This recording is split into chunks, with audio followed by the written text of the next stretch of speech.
Boa noite, queridos companheiros. Desculpem. Que a paz e o amor de Jesus reine em nossos corações. Agradeço a Deus, a Jesus e aos nossos amigos e mentores espirituais por mais esta oportunidade de estarmos aqui nesta reunião pública online do Centro Espírita Luz e Verdade. Esse pontinho de luz que completou 84 anos esse ano. E aproveito mais uma vez para parabenizar a todos os trabalhadores dessa casa co-irmã. Agradeço a oportunidade do estudo online, rogando aos benfeitores espirituais desta instituição e da instituição espírita que faço parte, o Centro Espírita de Caridade Rancher, que nos envolva para que sejamos iluminados e fortalecidos. O tema do nosso estudo de hoje é de O Livro dos Espíritos, na sua parte terceira das Leis Morais, no capítulo 6, Lei de Destruição, destruição necessária e destruição abusiva. E nós vamos iniciar com a leitura da questão 728, onde Kardec indaga aos espíritos: é lei da natureza a destruição? E os espíritos respondem: preciso é que tudo se destrua para renascer e se regenerar, porque o que chamais destruição não passa de uma transformação que tem por fim a renovação e melhoria dos seres vivos. Então, meus amigos, nós vemos aqui que os espíritos começam com uma afirmativa geral de que tudo precisa se destruir para regenerar. Então, vemos então que tudo em a natureza se destrói.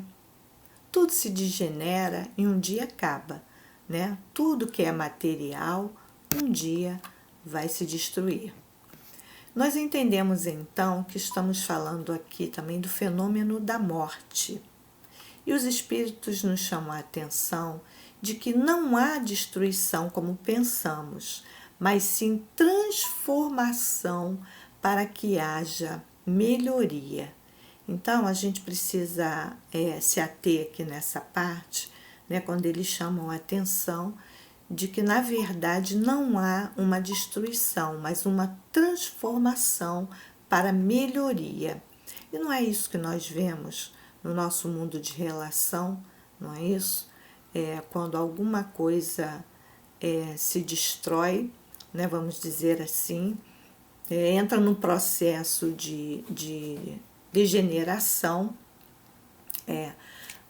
aquilo ali vai ser renovado, tudo é aproveitado, né? Todos os elementos são restituídos à natureza e são aproveitados.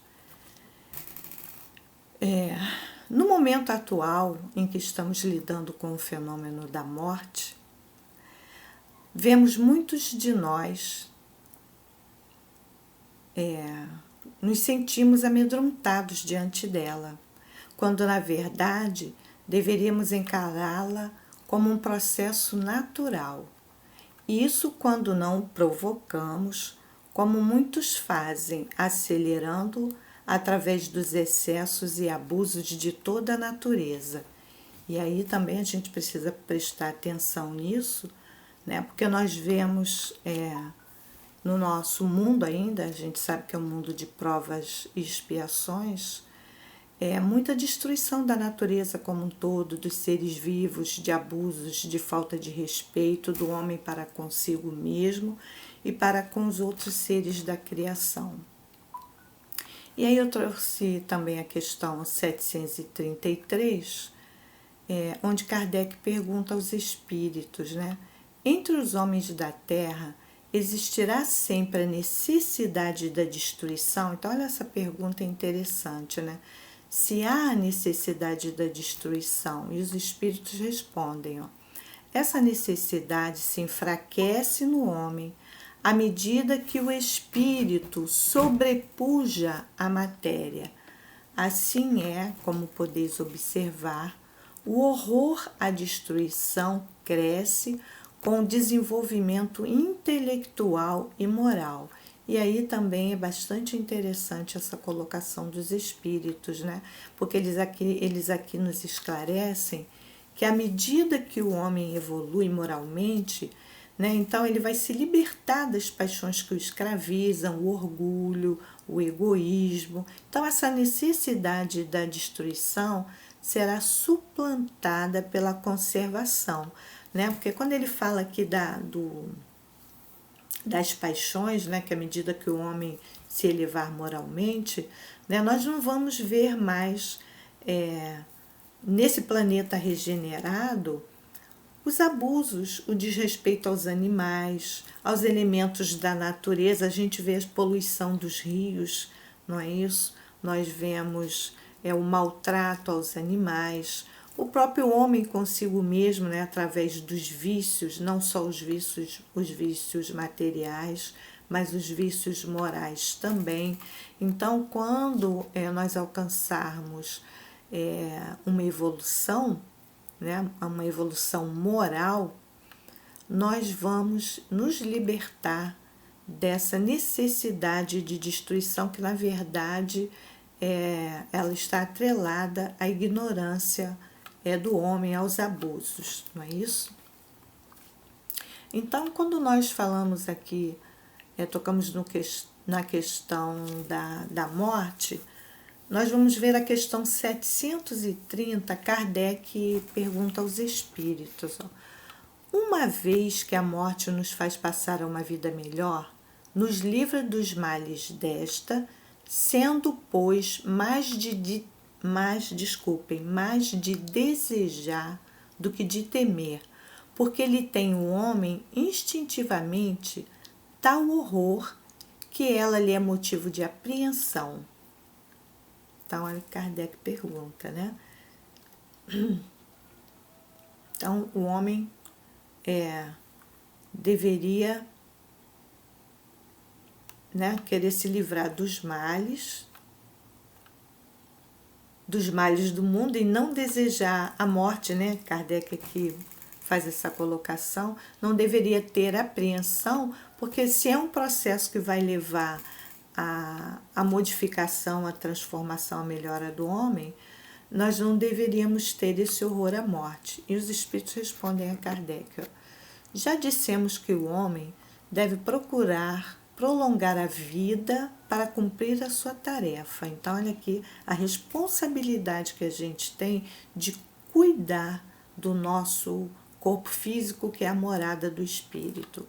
E os espíritos continuam: tal motivo porque Deus lhe deu um instinto de conservação, instinto que o sustenta nas provas. A não ser assim, ele muito frequentemente se entregaria ao desânimo. A voz íntima que o induz a repelir a morte lhe diz que ainda pode realizar alguma coisa pelo seu progresso. A ameaça de um perigo constitui aviso para que se aproveite da dilação que Deus lhe concede. Mas ingrato, o homem rende graças mais vezes à sua estrela do que ao seu Criador, né? Interessante essa colocação dos espíritos, né? E aí eu fui buscar lá no livro dos espíritos, na quarta parte, das esperanças e consolações, das penas e gozos terrestres, temor da morte, a questão 941.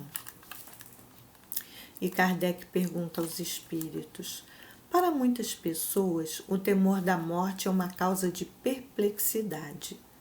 De onde lhes vem esse temor, dado que tem diante de si o futuro ilimitado? E os espíritos respondem: é um erro nutrirem semelhante temor.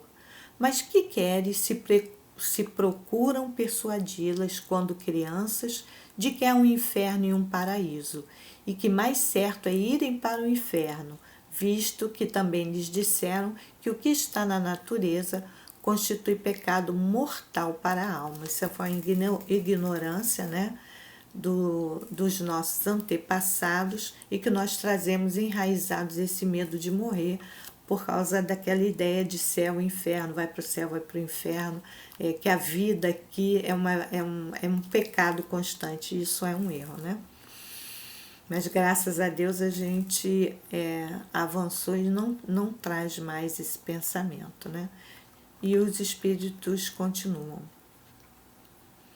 Sucede então que, tornadas adultas, essas pessoas, se algum juízo têm, não podem admitir tal coisa e se fazem ou ateias, né, ou materialistas, né? Não creem em Deus ou são materialistas.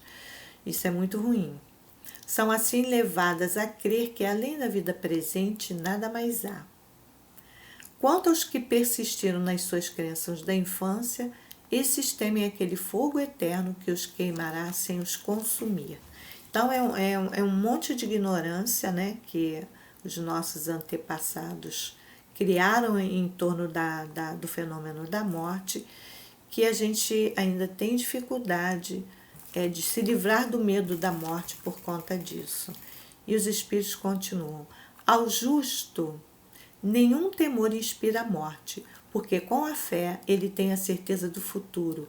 A esperança o faz contar com uma vida melhor e a caridade a cuja lei obedeceu lhe dá a segurança de que no mundo para onde terá de ir, nenhum ser encontrará cujo olhar se lhe seja de temer. Então, gente, muito bom isso aqui também, né? Nós vemos então que nós precisamos nos preocupar com o que estamos fazendo das nossas existências, se estamos cumprindo a lei de caridade e de amor, para que ao chegarmos ao plano espiritual estejamos com a nossa consciência tranquila por termos cumprido a lei divina, não na totalidade, porque a gente sabe que não vai conseguir isso numa existência só. Por isso a morte, né, vai nos dando novas oportunidades, a gente vai rever o que fez, mas que pelo menos a gente conte com a nossa consciência de que a gente fez, a gente deu o nosso melhor, que a gente se esforçou para fazer o bem, para fazer a caridade, para amar, ser tolerante, né? Tudo que a gente sabe que está lá na lei divina. Então, que a paz e o amor de Jesus nos abençoe e muito obrigada pela oportunidade de estar estudando com vocês. Muita paz.